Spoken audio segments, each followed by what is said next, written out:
qui traduit ce message. Que ma vie soit une fleur, un parfum pour toi, Seigneur. Que ma vie soit une fleur, un parfum de bonne odeur. Devant toi je me repens, fais-le-moi ce que tu voudras. Devant toi je me repens, fais-le-moi ce que tu voudras.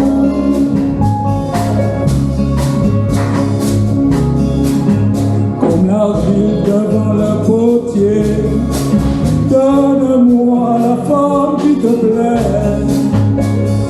Fais toutes choses en ton temps, je serai toujours confiant.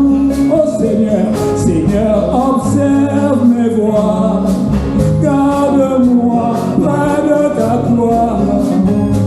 Je voudrais habiter chez toi tous mes jours ici-bas.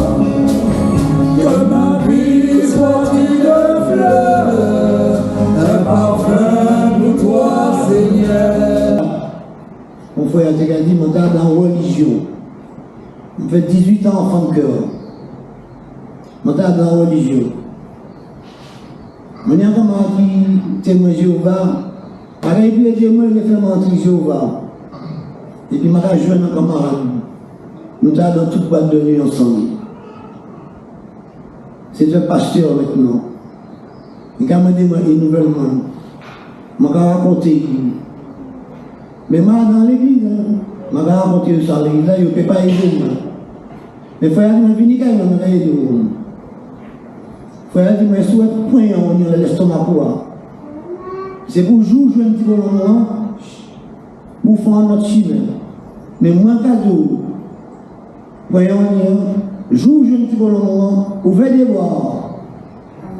C'est l'équipe pour ça qui est entré, mais si vous n'êtes pas entré. Mais bien aimé, les frères a dit moi ça, moi senti un rochoti en l'estomac. Et puis, il partit. Je vais aller avec maman.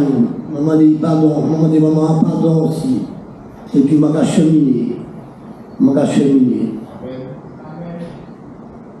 Les revenus connaître le temps du réveil. Je ne vais pas dire grosso modo avant d'entrer dans le sujet. Parce que je ne vais pas savoir si je vais quitter mon année au matin. Je ne vais pas savoir. Mais bon Dieu grand. Bon Dieu tout puissant. Je ne vais pas dire bon Dieu avant de casser bien. Mais si vous êtes là, c'est que bon Dieu n'y a un plan pas d'autre. Ok? Alors disons, béni soit l'Éternel. Béni soit l'Éternel. Béni soit l'Éternel. Mon Dieu grand, mon Dieu tout puissant. Les mois venus m'en connaître le temps du réveil. Moi, je suis venu espionner. Puisque l'église là, moi, je suis dedans. Il a dit ça, que moi, je suis venu. Je vais regarder moi dans mon mauvais oeil. Allez, moi, venir espionner, où sont ça? Mais les mots découverts qui n'ont pas là, c'est bon Dieu qui mettait là. C'est bon Dieu qui mettait là. Mon continue à venir. Mon continue à venir. Mon président, je dis, mon parle dans la pièce de l'église. Moi, je dis à un délégué qui est venu. Parce que aussi, ils là, ici, c'est pas mes autres. Délégué à venir. Nous prêcher, et ici, nous. Ils avaient nous des petits dons. Bien qu'il ait besoin de faire avancer le vli, mais il bat nous un petit don. Mon Dieu grand, là. Mon Dieu grand. Mais il faut que nous étions en plan papa. Amen. Parce qu'il n'y a un plan par les autres chats. Alors, on m'a dit pour dire merci. Les moutons disent, alors, il y a un bilan, monsieur ceci, je ne vais pas répéter, monsieur ceci. Je dis, c'est le bagage que je dis aux autres. Si on dit, quand on a jour à minuit, on fait, qui ça va faire? On va dormir pour la IA, pour ça, si vraiment il y a un fait. Pour ça, vraiment, si quand on fait aïe dormir pour l'aïe, eh bien, c'est ça, mon frère. M'en vini, m'en coûté, m'en espionné, m'en coûté, m'en prend ballon. Et m'a dit, bon Dieu, merci. Les rentrés ici à Gloutin pour la première fois. Maman est là. Je suis content, je suis en joie. Je suis en joie. Parce que là où on a freiné des noms, et puis bon Dieu, il y a un plan par eux. Ils mettez le diable en bas pied, et puis ils mettez la parole bon Dieu en disant tiens. C'est affaires qu'ils vont faire. Vous comprenez? C'est affaires qu'ils vont faire. Alors, le Dieu grand et tout-puissant, papa, je te dis merci. Merci, papa, pour tout ce que tu as fait pour moi et tout ce que tu feras encore pour moi. Et si je suis là ce matin, devant cette assemblée, mais maman, elle a même des autres embarrassés. Je ne vais pas prêcher en vide. Montez un petit peu devant, regarde mon vide qu'il a, 1, 2, 3, 4, 5. Montez un petit peu devant, maman, là. Montez pour votre enfant en disant, en ensemble, s'il vous plaît, hein. Béni soit le Dieu.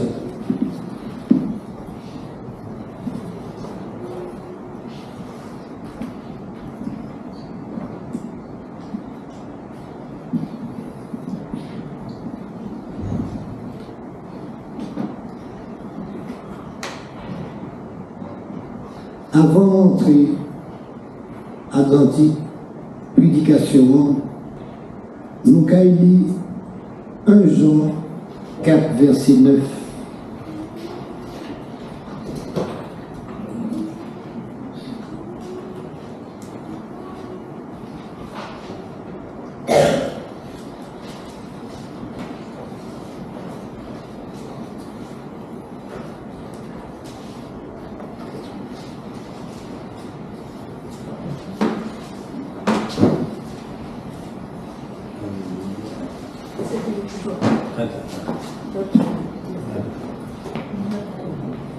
Dieu a envoyé son Fils unique dans le monde afin que nous vivons par lui. Que vous et puis moi, que nous vivions. Dieu a envoyé son Fils unique dans le monde afin que nous vivons par lui. Et puis nous regardons Jean 1, verset 12.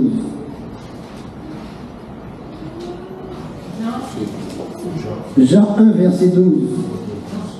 À tous ceux qui l'ont reçu, il leur a donné le droit d'être enfants de Dieu. À tous ceux qui l'ont reçu, il leur a donné le droit d'être enfants de Dieu, c'est-à-dire à ceux qui croient en son nom. Ils ont béni soit l'Éternel.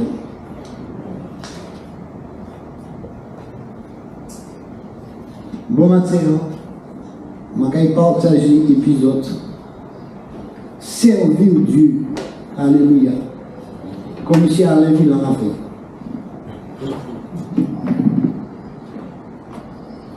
Servir Dieu avec crainte. Servir Dieu avec crainte. Il y a la crainte du jugement de Dieu. Il y a la crainte du jugement de Dieu, ce qui est bien différent que la crainte de Dieu, qui est un sentiment noble qui élève l'âme vers Dieu et non pas comme un sentiment négatif à réprimer.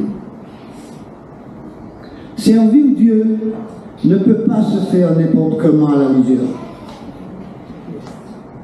Servir Dieu ne peut pas se faire n'importe comment à la légère. Il est important que le peuple de Dieu conserve dans son cœur la crainte de l'Éternel. Si vous êtes là bon matin, on va penser que vous êtes peuple, papa mon Dieu, vous êtes peuple de l'Éternel. Alors il est important que le peuple de Dieu conserve dans son cœur la crainte de l'Éternel. La bonne crainte vient de la foi. La bonne crainte vient de la foi. Et la fausse crainte vient du doute. Comme frère a dit, il ne faut pas douter sur les guérisons, sur les marchés, mettez tout derrière et puis avancez. Alors, la bonne crainte, c'est la crainte qui donne de la qualité à notre service. Vous n'êtes pas servir Dieu n'importe comment, à la légère. Quand vous venez là, dès que vous sortez là, vous avez joué en vous, quand vous entrez caillou, vous allez dans le cancan, vendredi soir dans le boîte de nuit, quand vous allez venir, vous avez déguisé bon? Non. Si nous sommes enfants de Dieu, la bonne crainte vient de la foi. Alors, premièrement, la crainte, critère de la qualité du service. La crainte, la bonne crainte, premièrement, la crainte, critère de la qualité du service. Quel est le point commun dans ces trois textes?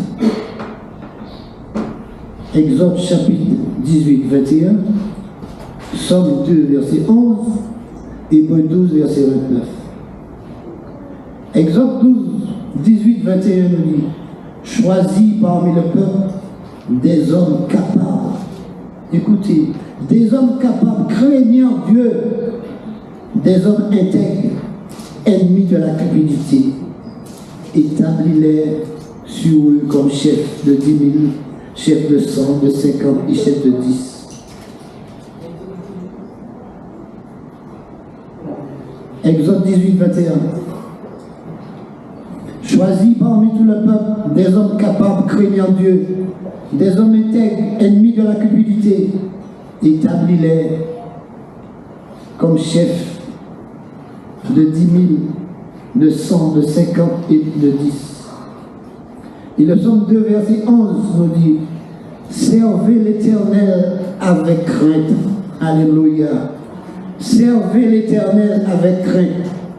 Soyez dans l'allégresse en tremblant. Et Hébreux 12, 28 à 29. C'est pourquoi, puisque nous recevons un royaume inébranlable, ayant dans la reconnaissance et rendant à Dieu un culte qui lui soit agréable, avec piété et avec crainte. Car notre Dieu est aussi un Dieu dévorant. Quand tu ne sers pas Dieu avec crainte, tu sais que Dieu est un Dieu, car Dieu est un Dieu, car Dieu est aussi un feu dévorant. Parce que lorsque Moïse, sur le conseil de son beau-père Jéthro, a choisi des hommes pour l'aider dans son travail, l'offre d'emploi fut rédigée ainsi. Exode 18, 21. Cherche parmi tout le peuple des hommes capables, craignant Dieu, des hommes intègres, ennemis de la captivité. La crainte de l'Éternel est plus qu'un état ou une disposition de cœur. C'est le résultat de la connaissance que nous avons de Dieu. C'est la connaissance que nous avons de Dieu, de la parole, comme la parole est prêchée par votre serviteur. Alléluia. Amen.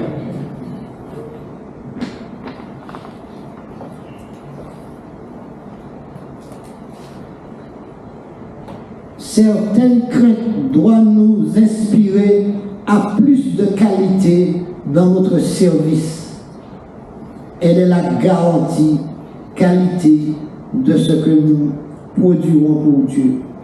Nous ne pouvons pas produire n'importe quelle qualité Dieu par l'Éternel. Dieu attend de nous que ce que nous entreprenons dans le cadre de son royaume soit de qualité et émane d'une volonté soumise à la sienne. Ce n'est pas soumise à la volonté des hommes, c'est soumise à la volonté de Dieu. Ce que nous entreprenons dans le cadre de son royaume soit de qualité et émane d'une volonté soumise à la sienne. Ainsi, il demande de notre part un dévouement total, le désir de lui plaire en tout. Ce n'est pas un petit morceau, non? C'est le désir de lui plaire en tout. Amen. C'est fait avec un profond respect, une piété vécue d'un élan du cœur et d'un être tout entier. Alléluia. Papa mon Dieu, fais-nous travailler bon. Pas qu'on nous lit, mais qu'on lit, papa. Et surtout, nous sommes là, il l'a dit, qu'on a une opportunité là, papa. Mon cadeau.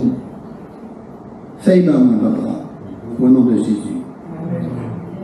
Notre époque, la vie que nous vivons maintenant, notre époque est caractérisée par une perte des valeurs morales. Et le domaine de la foi n'y échappe pas, malheureusement. C'est pourquoi que nous voyons beaucoup de dérives. Beaucoup de dérives. Notre époque est caractérisée par une perte des valeurs morales et le domaine de la foi n'y échappe pas, malheureusement. Mais je bénis l'Éternel qu'il y a des hommes qui se tiennent debout, toujours. En effet, il existe une véritable différence dans la façon dont nous vivons notre foi et dans la façon dont les hommes de la Bible la vivaient. Demandons à Dieu que nous vivons cette période comme les hommes de la Bible la vivaient autrefois. Malheur à moi, je suis perdu car je suis un homme dont les lèvres sont impures. J'habite au milieu des peuples dont les lèvres sont impures. Et mes yeux ont vu le roi, l'Éternel des armées. Vous allez trouver ça dans Isaïe chapitre 6. Dieu est notre Père. Dieu est Dieu. Dieu c'est un ami. Mais Dieu est un ami que l'on peut faire confiance. Dieu est un ami que l'on peut faire confiance. Mais il n'est pas le copain que l'on ne craint pas de décevoir. Le Dieu copain ne peut être grand et glorieux. On n'exalte pas son égard. Dieu est un ami que l'on peut faire confiance. Mais il n'est pas le copain que l'on ne craint pas de décevoir. Le Dieu copain ne peut être grand et glorieux. On n'exalte pas son égal. Cette crainte est-elle dans nos vies avec la même intensité? Ne faisons-nous pas souvent preuve de légèreté? Cette crainte est-elle dans nos vies? Posons-nous la question. Cette crainte est-elle dans nos vies? Nous sortons ici, nous sommes contents. Nous avons chanté, nous avons entendu le pasteur Alain, on a entendu le frère Alexandre. Ah, mon content. Et nous m'avons fait des kilomètres tout ça dans notre la sauce. Cette crainte n'est-elle pas dans nos vies avec la même intensité? Ne faisons-nous pas souvent preuve de légèreté? Alléluia. Deuxièmement, la crainte de Dieu donne des directions à notre service. Tu n'es pas obligé d'être prédicateur, tu n'es pas obligé d'être pasteur, mais une fois que tu as fait demi-tour, tu as donné un vie à Dieu. C'est là que ça commence. La crainte de Dieu donne des directions à notre service. Quel enseignement les versets suivants sur la crainte de Dieu apportent-ils à notre service? Le psaume 25, verset 12. Quel est l'homme qui craint l'Éternel? L'Éternel lui montre le chemin qu'il doit suivre. La pensée secrète de l'Éternel est pour ceux qui le craignent, et cela pour le faire connaître son alliance. Dans 2 Samuel 6, versets 3 à 7. Tu peux lire, ma soeur, s'il te plaît. Dans 2 Samuel 6, 3 et 7.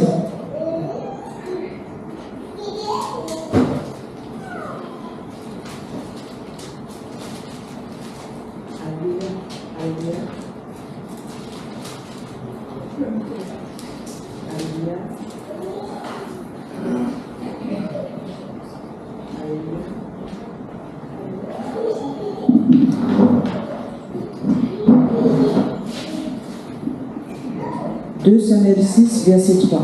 Je lis la parole au nom de Jésus. Ils mirent sur un char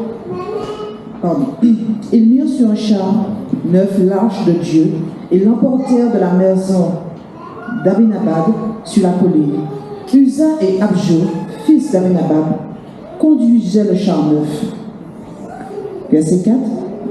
Ils l'emportèrent donc de la maison d'Abinadab sur la colline.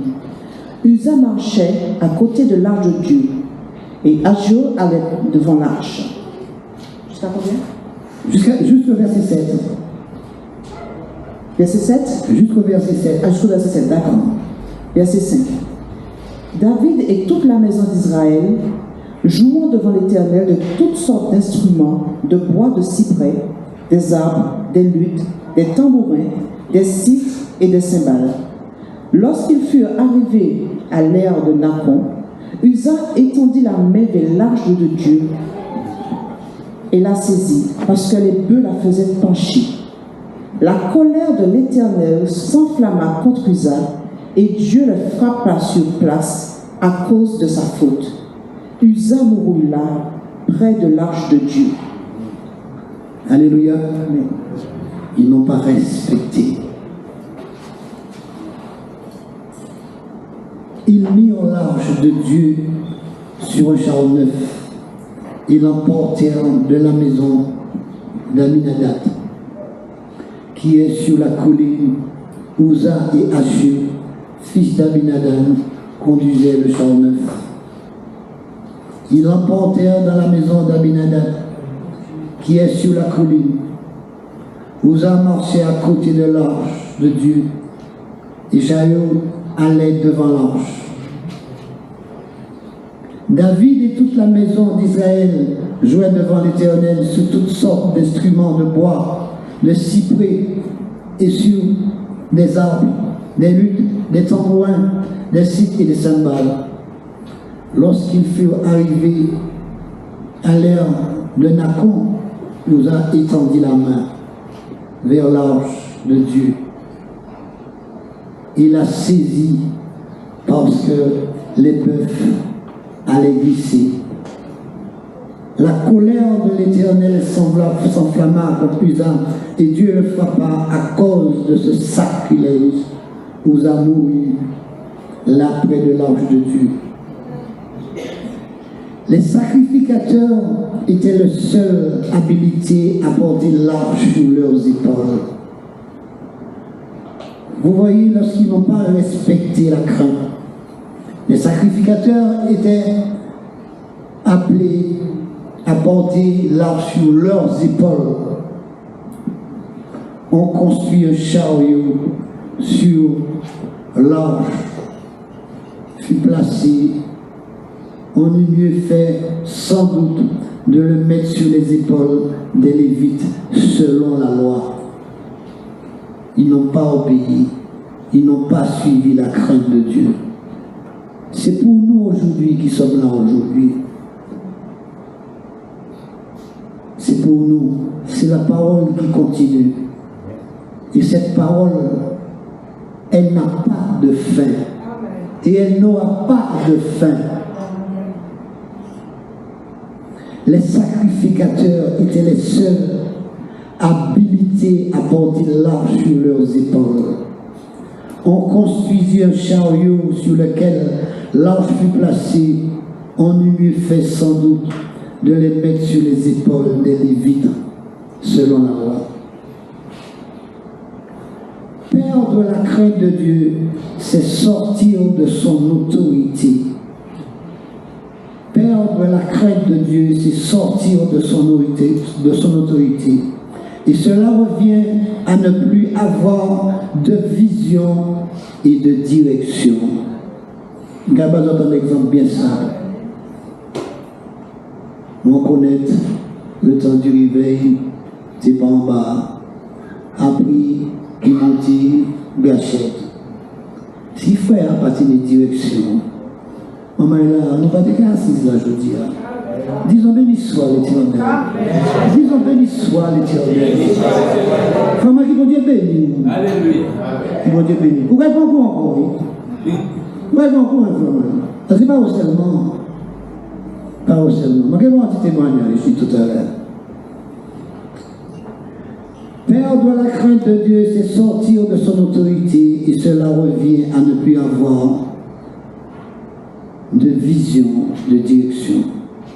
C'est s'exposer à ne plus recevoir de révélation et d'agir en insensé. C'est s'exposer à ne plus recevoir de révélation et agir en insensé. Le psaume 111, verset 10. La crainte de l'Éternel est le commencement de la sagesse, et tous ceux qui l'observent ont une raison sainte. Alléluia. La crainte de l'Éternel est le commencement de la sagesse, et tous ceux qui l'observent ont une raison sainte. Notre vie doit être imprégnée de cette crainte qui est pour nous un véritable régulateur interne. Notre vie doit être imprégnée de cette crainte qui est pour nous un véritable régulateur interne. Un cœur où celle réside est maintenant dans l'humilité en toutes circonstances. C'est pas à peu près, c'est en toutes circonstances. Il garde les yeux sur Dieu, même si l'attente est trop longue. Il m'a dit à moi, j'ai prié Dieu bâtiment blanc, moi j'ai prié Dieu pour mener en fiancé, moi j'ai prié Dieu pour mener en travail. On a dit, moi bon et puis ça, on va vivre en la sauce là. On va condamner comme vous-même. Soyez patients. Le jour viendra. Il garde les yeux sur Dieu, même si l'attente est trop longue. Il ne bouge pas quand les difficultés surviennent. La crainte de Dieu nous attache au Seigneur dans l'épreuve et nous garde humbles dans la réussite. La crainte de Dieu nous attache au Seigneur dans l'épreuve et nous garde humbles dans la réussite. Alléluia.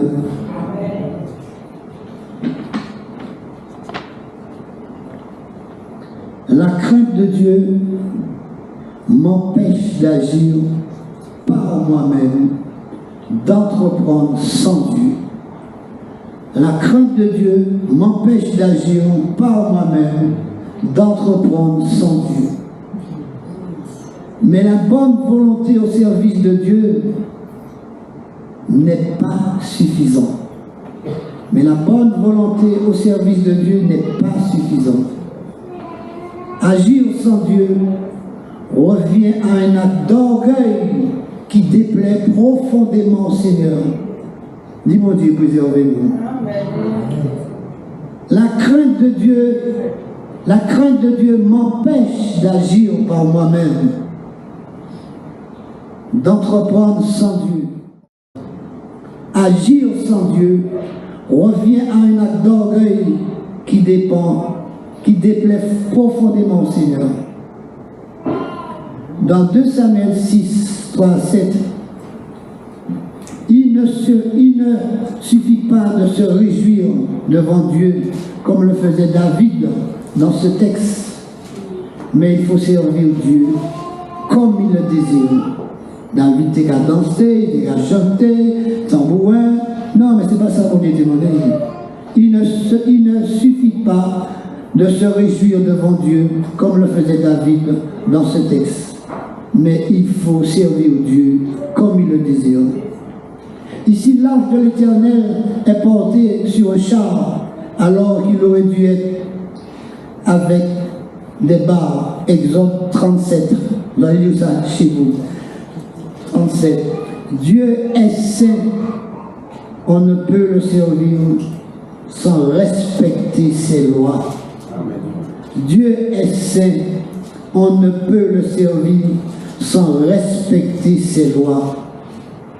La crainte doit me permettre de faire ce que Dieu me demande de faire, ce que Dieu nous demande de faire.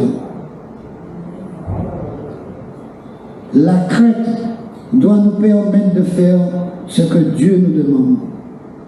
Aimez-vous les uns les autres, supportez-vous les uns les autres. Si vous m'aimez, gardez ma parole. C'est ça pour Dieu quand même. Là où on a fait ça, on a grandi. On a grandi, on a grandi. Un petit bébé là, il finit. On va avec la Chine. Maman, il a mis une lettre, il a grandi. Et bien, c'est pas pareil. Là, on vient ici, on goûte les paroles. Vous trappez guérison. Pourquoi pas dire, vous oubliez ça, mais elle doit aussi m'empêcher de faire ce que Dieu ne m'a pas demandé. Alors, l'autre fois, nous avons fait ça, nous l'est, mais bon Dieu n'a jamais demandé de faire ça. Ouais. Mais elle doit aussi m'empêcher de faire ce que Dieu ne m'a pas demandé. N'oublions jamais que Dieu est amour et il est aussi un feu dévorant. Alléluia. Et troisièmement, la crainte de Dieu produit un service respectueux et consciencieux. La crainte de Dieu produit un service respectueux et consciencieux. Alléluia. Expliquez la pensée commune à ces différents versets. Colossiens 3, 22 à 25. Philippiens 2, 12. Philippiens 2, 12 et 13. Éphésiens 6, 5 à 8.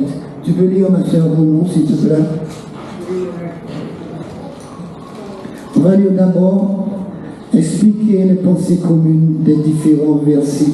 Colossiens 3, 22 à 25.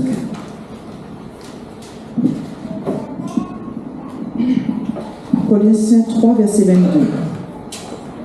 Serviteurs, obéissez en toutes choses à vos maîtres selon la chair, non pas sous leurs yeux, comme pour plaire aux hommes, mais avec simplicité de cœur, dans la crainte du Seigneur. Amen. Alléluia. Colossiens. Qu'est-ce que tu as lu? Colossiens 3, verset 22. Mais maintenant, on lit Philippiens 2, 12 et 13. Philippiens 2, 12 et 13.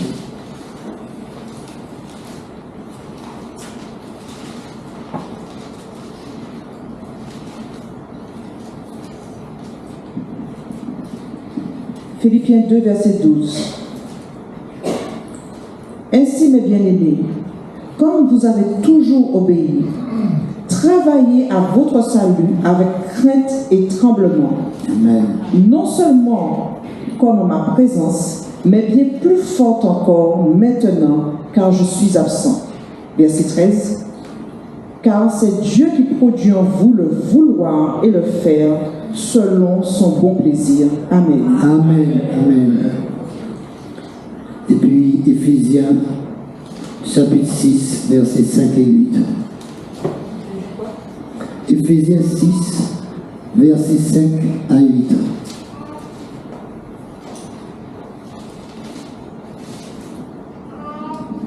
Éphésiens 6, versets 5 à 8. à 8. Serviteurs, obéissez à vos maîtres selon la chair avec crainte et tremblement.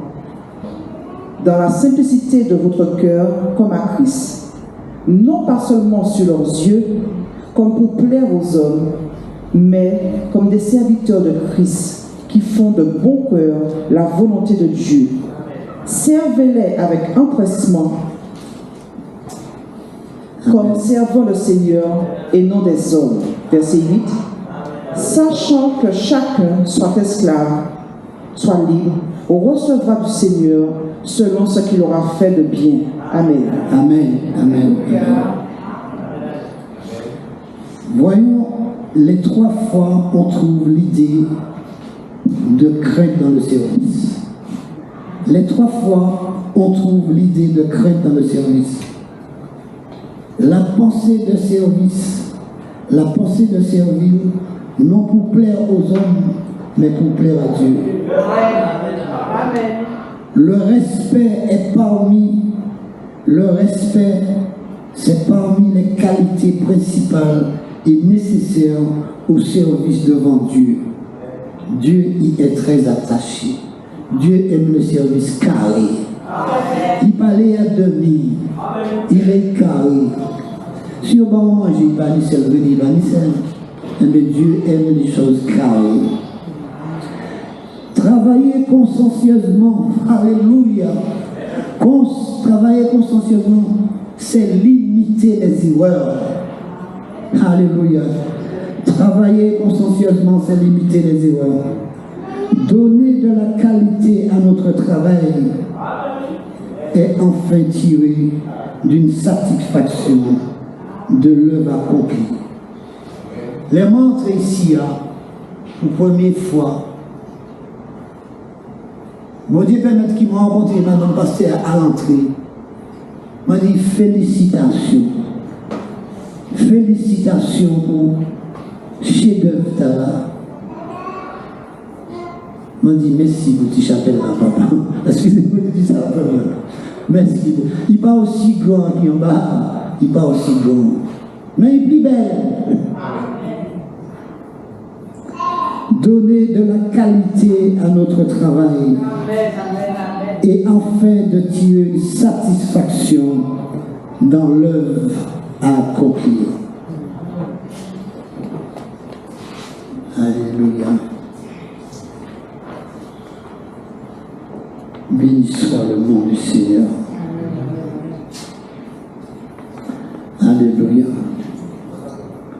Je reviens un petit peu en arrière. Dans 2 Samuel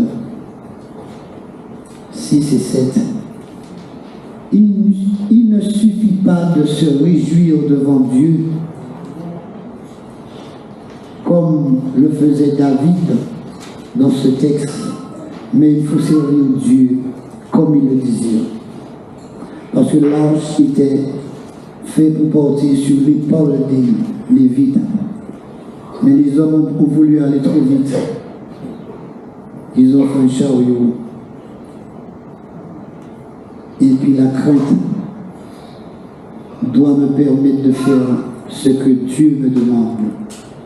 Mais elle ne doit pas aussi m'empêcher de faire ce que Dieu ne m'a pas demandé. La crainte de Dieu produit un service respectueux et consciencieux. Alléluia.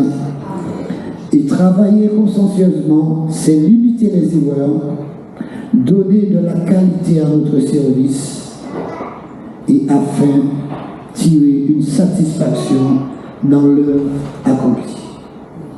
Que Dieu nous bénisse.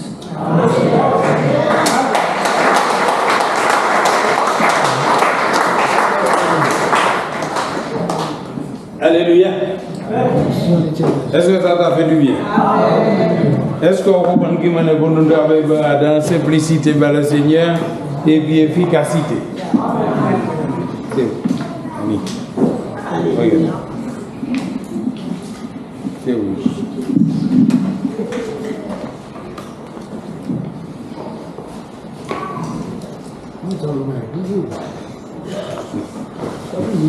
Oui, alléluia.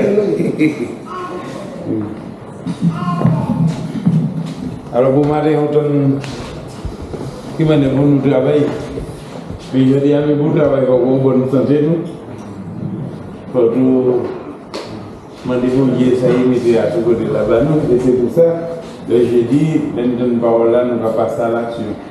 Et c'est pour ça que Dieu a dit, si vous voyez parmi nous malades, parmi nous, nous n'y quel que soit le problème là.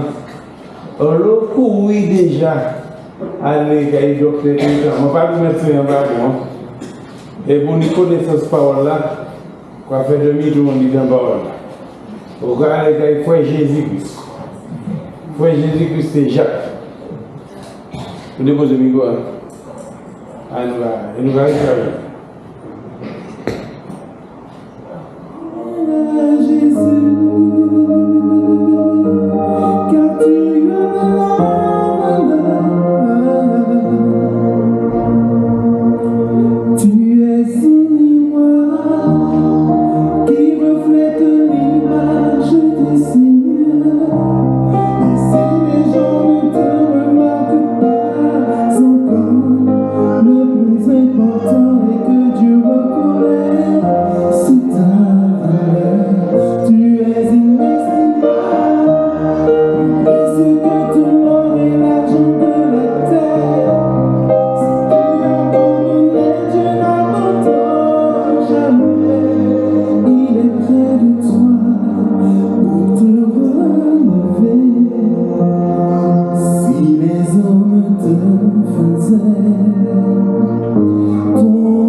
Qu'importe ce que j'ai pu faire dans le passé, le Seigneur m'appelle à son nom.